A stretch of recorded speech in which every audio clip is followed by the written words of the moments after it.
Hola xics i xiques, com esteu? Faig este vídeo per explicar el segon puntet, que és el segon problema, de l'activitat número 9 de la pàgina 167. Val? Aleshores, vaig a llegir el problema. Diu així: en una prova de triatló, els atletes han de recórrer aquestes distàncies que anem a veure a continuació. Recordeu que una prova de triatló està composada de 3 proves, per això és triatló, 3 proves. Vale, aleshores, els triatletes han de recórrer 15 hectòmetres nadant. La primera prova, 15 hectòmetres nadant. Molt bé. Aquesta és la distància que han de recórrer en la primera prova. La segona prova, 14 quilòmetres corrent. 14 quilòmetres han de fer corrent. I després han de fer 15.500 metres amb bicicleta. Val?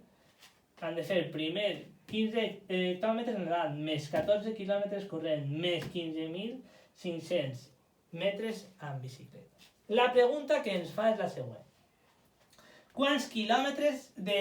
quants quilòmetres consta la prova en total? De quants quilòmetres consta la prova en total? Ja ens diu així, ja està dient-me que vol la resposta en quilòmetres. No està dient-me de quants metres costa la prova en total ni de quants hectòmetres. Està dient-me quants quilòmetres.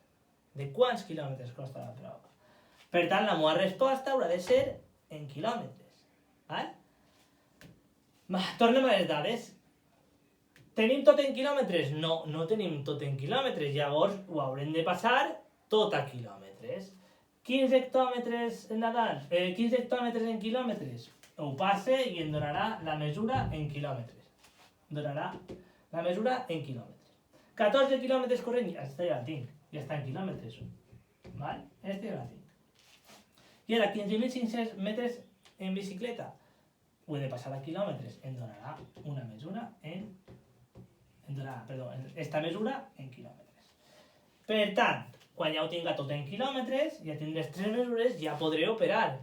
Ja podré fer esta mesura, més esta, i em donarà el total, que ho hauré d'escriure en quilòmetres.